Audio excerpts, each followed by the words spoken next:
안녕하세요. 2025학년도 2학기 중간고사 일반화학2 공개 강의 시작하겠습니다.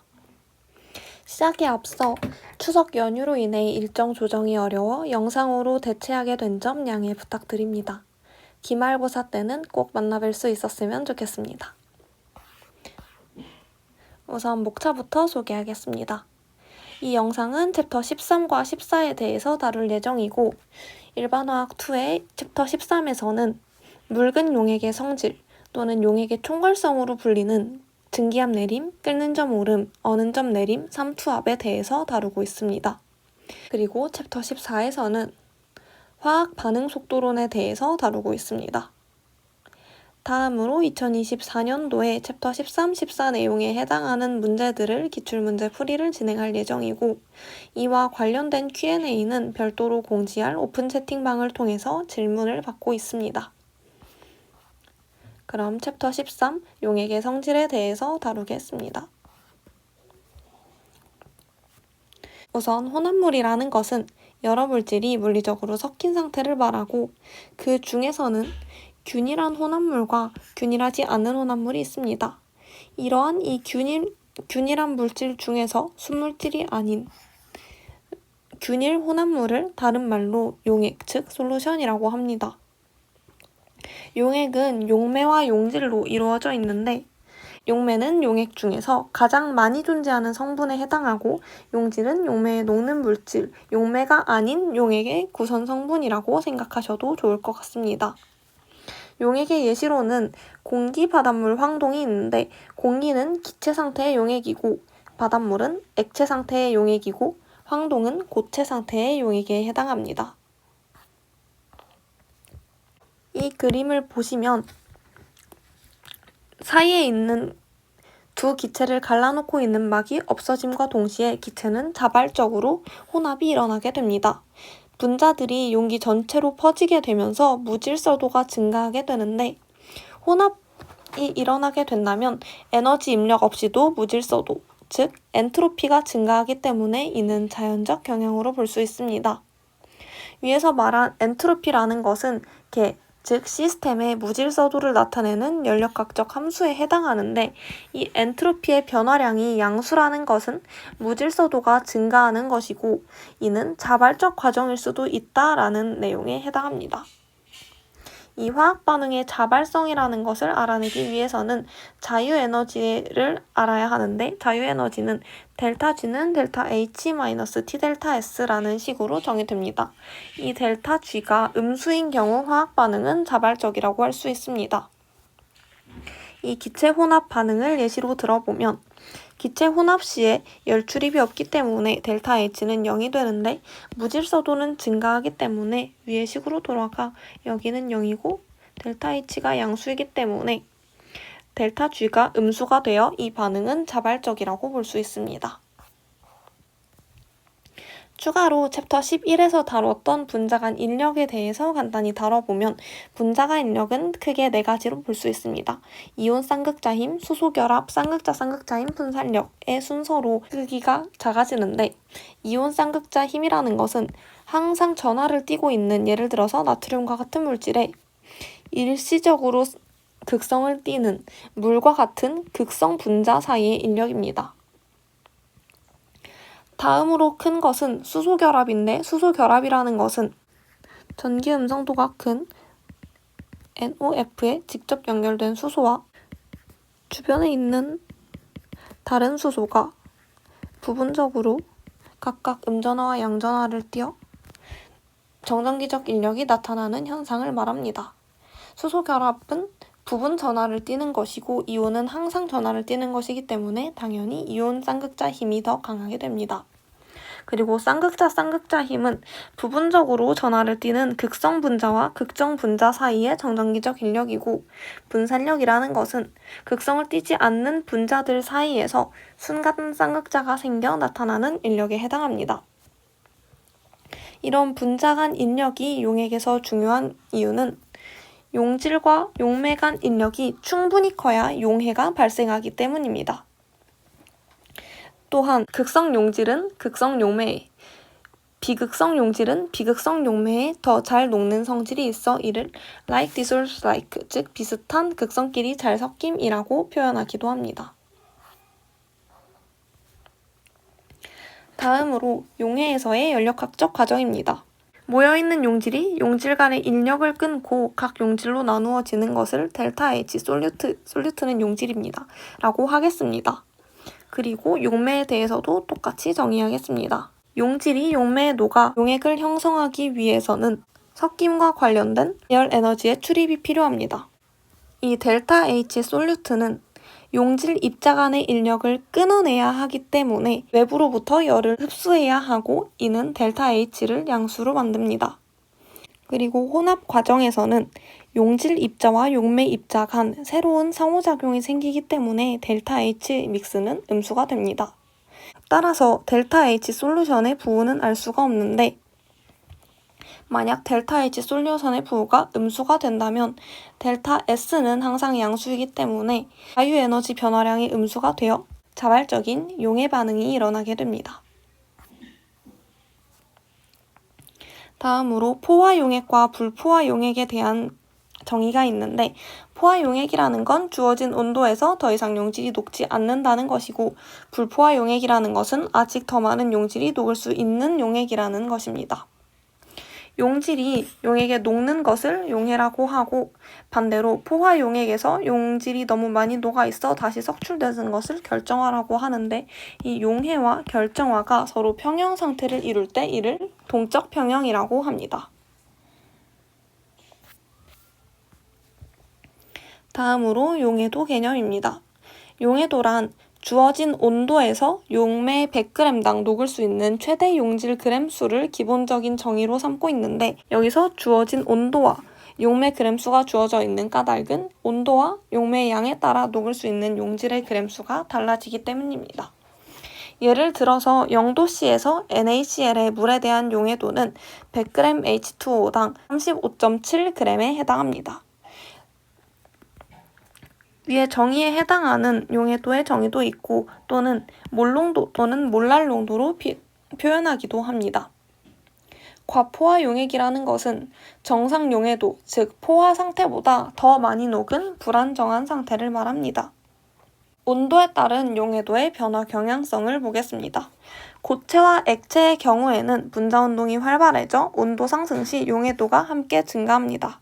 반면 기체의 경우에는 온도 상승 시 기체 분자 운동이 활발해져 온도 상승 시 용해도가 감소하게 됩니다. 오른쪽 그래프에 보시면 왼쪽 그래프는 기체에 해당하는데 온도가 높아질수록 전체적인 그래프가 모두 용해도가 감소하는 경향성을 띠는 것을 볼 수 있습니다. 반대로 오른쪽 그래프를 보시면 이는 고체 혹은 액체 물질들에 해당하는데 온도가 높아질수록 용해도가 증가하는 경향을 띠는 것을 볼 수 있습니다. 다음으로 헨리의 법칙입니다. 헨리의 법칙은 기체의 용해도가 압력에 따라서 어떻게 변하는지를 나타낸 법칙입니다. 헨리의 법칙을 한마디로 정의하자면 기체의 용해도는 그 기체의 부분 압력에 비례한다는 것입니다. 여기에서 SG는 기체의 용해도이고 K는 헨리 상수에 해당하며 PG는 기체의 부분 압력에 해당합니다. 주어져 있는 단위에 주의하시기 바랍니다. 이 그래프를 보시면 기울기는 헨리의 법칙에 등장하는 헨리 상수에 해당하고 기체의 부분 압력이 가로축에 해당하는 기체의 부분 압력이 증가함에 따라 기체의 용해도 또한 정비례하게 증가하는 것을 볼 수 있습니다. 다른 말로 기체의 부분 압력이 2배가 되면 용해도도 2배가 된다는 것입니다. 이때 조건이 있는데 온도는 일정해야 합니다. 다음으로 다양한 농도 체계에 대해서 알아보겠습니다. 교재에 나와 있는 6가지 농도 체계입니다. 첫 번째로 가장 많이 쓰는 질량 퍼센트 농도입니다. 질량 퍼센트 농도는 전체 용액의 질량분의 용액 속 용질 또는 원하는 구성 성분의 질량의 비율에 100을 곱해준 것입니다. 단위는 따로 없고 퍼센트를 뒤에 붙여 질량 퍼센트 농도임을 나타냅니다. 다음으로 ppm 농도입니다. ppm 농도는 질량 퍼센트, 동일한 이 비율에서 10의 6승을 곱합니다. ppb는 10의 9승을 곱합니다. 이 숫자들을 헷갈리지 않고 잘 기억해 주시기 바랍니다. 다음으로 몰 분율입니다. 몰 분율은 용액 또는 혼합물을 구성하는 전체 몰수 분의 내가 원하는 성분의 몰수로 나타냅니다. 몰수분의 몰수이기 때문에 몰 분율의 단위는 없습니다.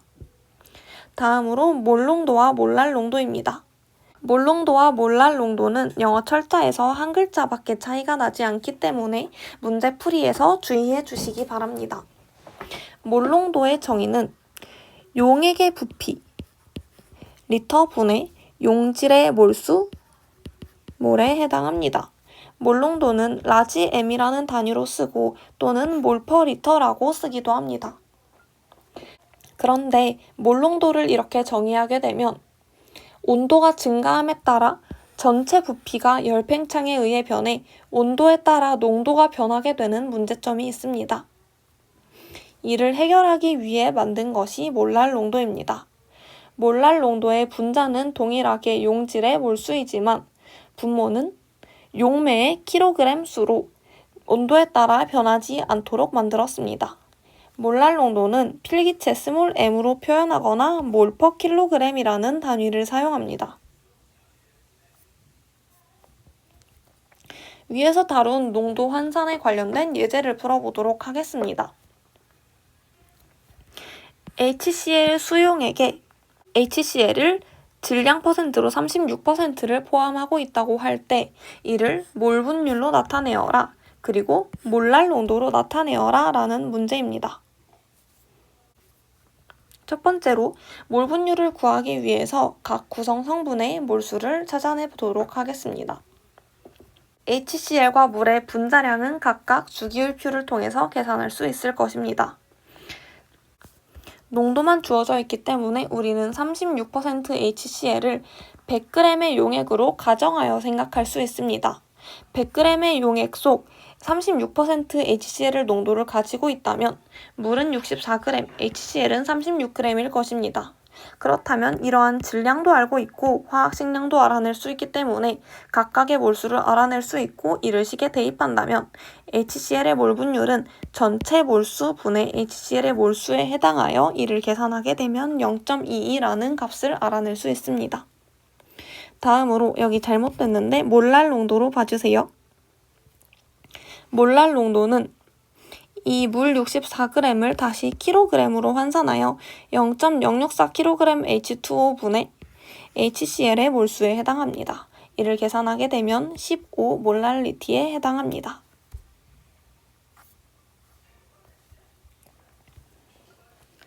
다음으로 이 단원의 핵심인 용액의 총괄성에 대해서 알아보겠습니다. 용액의 총괄성을 한마디로 설명하자면 용액의 일부 물리적 성질은 용질의 종류에는 관련 없이 오직 입자수, 즉 농도에만 의존한다는 것입니다. 그리고 이에 해당하는 이 일부 물리적 성질은 아래 4가지 용액의 총괄성으로 나타나 있습니다. 증기압 내림, 끓는 점 오름, 어는 점 내림, 삼투압, 이렇게 4가지의 성질이 용질의 종류에 관련 없이 용질의 입자수에만 의존하는 성질입니다. 이를 설명하기 위한 핵심 아이디어는 비휘발성 용질이 존재하는 경우 용매의 증발을 억제하기 때문에 증기압, 끓는 점, 어는 점, 삼투압 등이 변할 수 있다는 것입니다. 용액의 총괄성 중 첫 번째에 해당하는 증기압 내림에 대해 설명하기에 앞서 증기압의 정의부터 살펴보겠습니다. 증기압이라는 것은 액체와 그게 증발하여 만들어진 그 증기가 평형 상태일 때 이 증기가 액체에 가하는 압력에 해당합니다.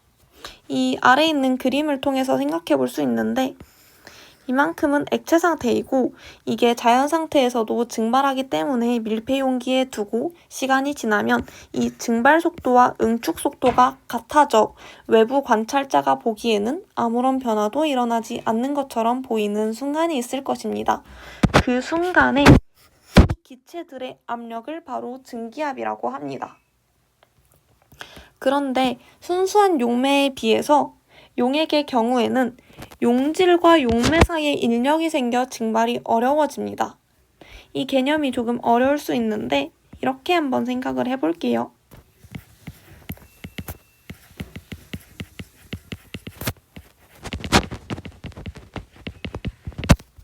비커 속에 액체 용매가 있습니다. 이 용매가 증발을 하기 위해서는 이 용매 간의 인력만 끊으면 증발이 가능했는데요. 이 안에 용질이 추가되어 버리면 기존에 있던 용매와 용매 사이 인력 외에도 용매와 용질 사이의 인력이 추가되게 됩니다. 따라서 용매가 이 인력을 끊고 증발하기 위해서 이겨내야 하는 힘이 더 커진 것이죠. 따라서 동일한 온도상에 있을 때 증발하는 용매의 분자의 개수가 적어지게 됩니다. 그렇다는 것은 평형 상태에서 기존보다 이 기체 분자 수가 줄어들었다. 즉, 이 증기의 압력이 줄어들었다라고 할 수 있습니다. 따라서 용액의 증기압은 항상 순수한 용매 증기압 자체보다 작아지게 됩니다. 이 현상을 증기압 내림이라고 합니다. 증기압 내림을 나타내는 공식이 있습니다. 바로 라울의 법칙인데요. 라울의 법칙은 용액의 증기압은 용매의 순수한 증기압 곱하기 용매의 몰 분율에 해당한다 라는 것입니다. 여기 둘 다 용매라는 것에 주의해 주시기 바랍니다. 하지만 우리가 주로 궁금한 것은 용액 자체의 증기압보다도 내려간 증기압, 이 델타 P가 궁금한 경우가 많습니다. 따라서 라울의 법칙 변환식을 함께 외워주는 것이 좋은데요. 우선 이 식의 양변에 마이너스를 곱해보겠습니다.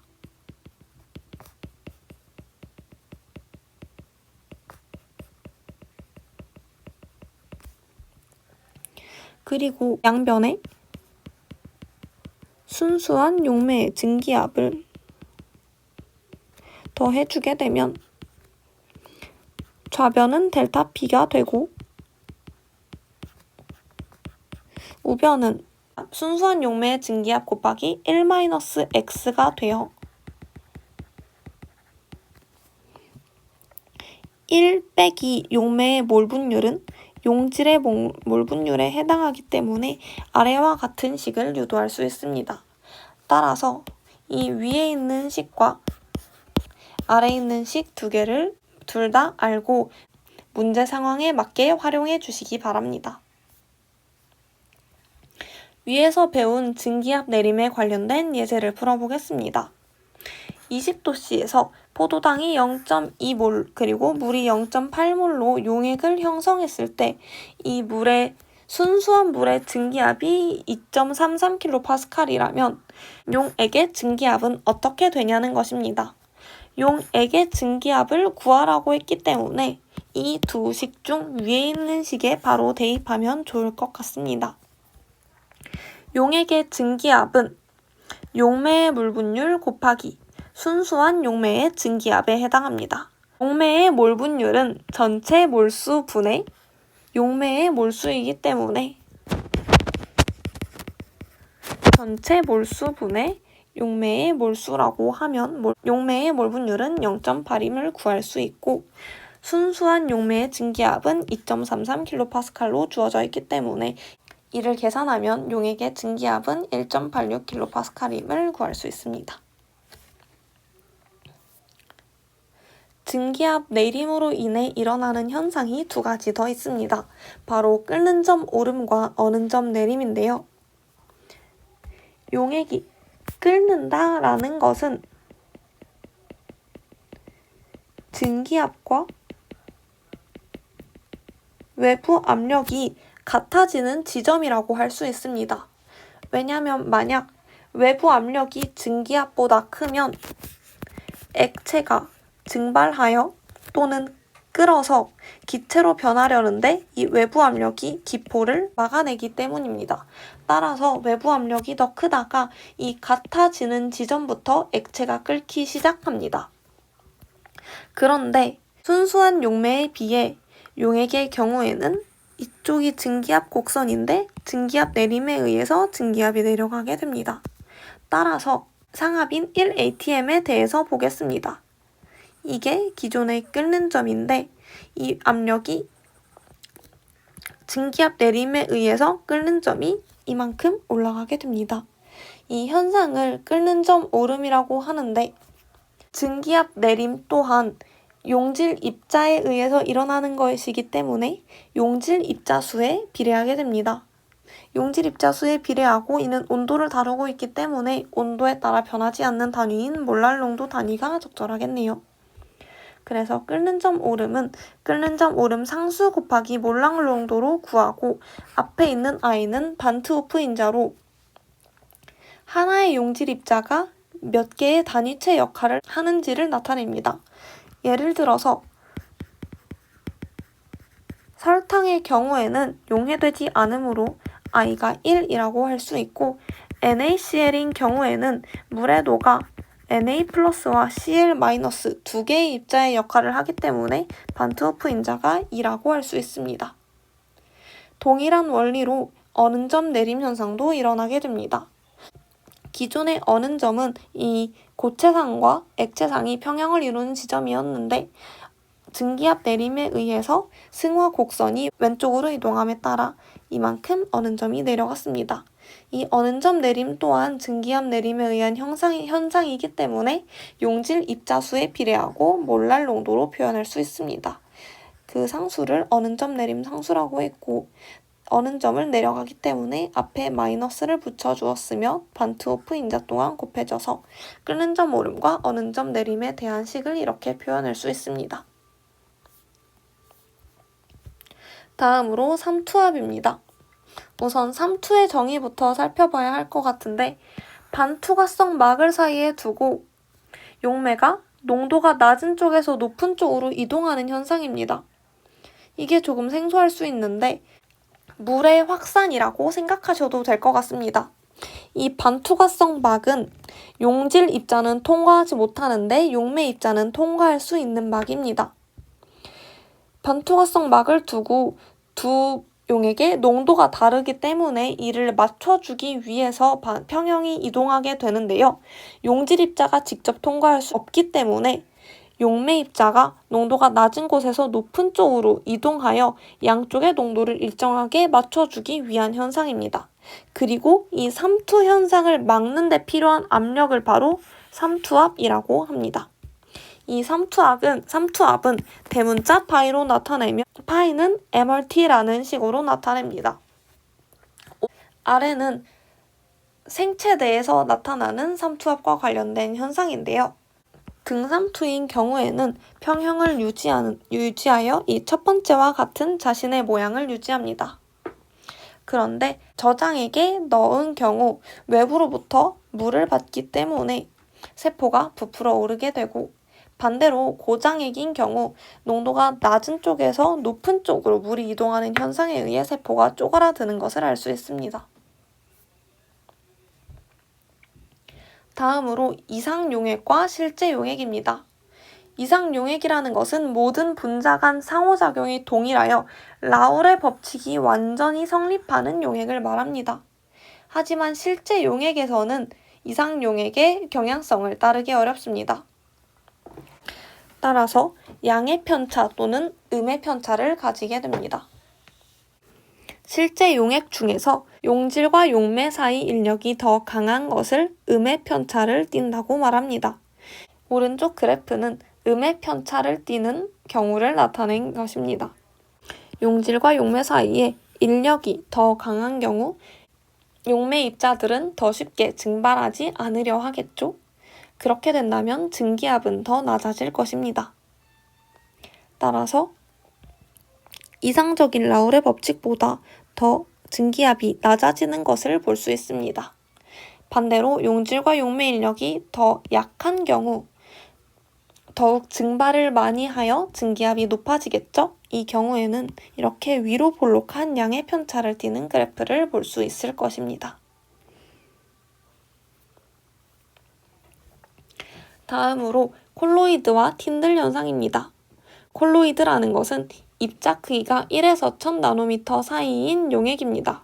이는 중력에 의해 침전되지 않으며 예시로는 우유, 안개, 젤리가 있습니다. 콜로이드에서만 나타나는 특수한 현상이 있는데요. 바로 틴들 현상입니다. 오른쪽 그림을 보시면 왼쪽이 용액이고 오른쪽이 콜로이드입니다. 용액의 경우에는 빛을 쏘아도 투명해 보이지만 콜로이드에서는 이 빛이 퍼지는 것을 볼 수 있습니다. 틴들 현상을 실생활에서 관찰할 수 있는 예시로는 먼지 낀 방에 빗줄기가 보이는 것 또는 하늘에 푸른색이 띄는 것을 생각할 수 있습니다. 또한 콜로이드는 친수성과 소수성 콜로이드로도 분류해 볼 수 있습니다. 여기까지 13단원 개념 설명을 마치겠습니다. 들어주셔서 감사합니다.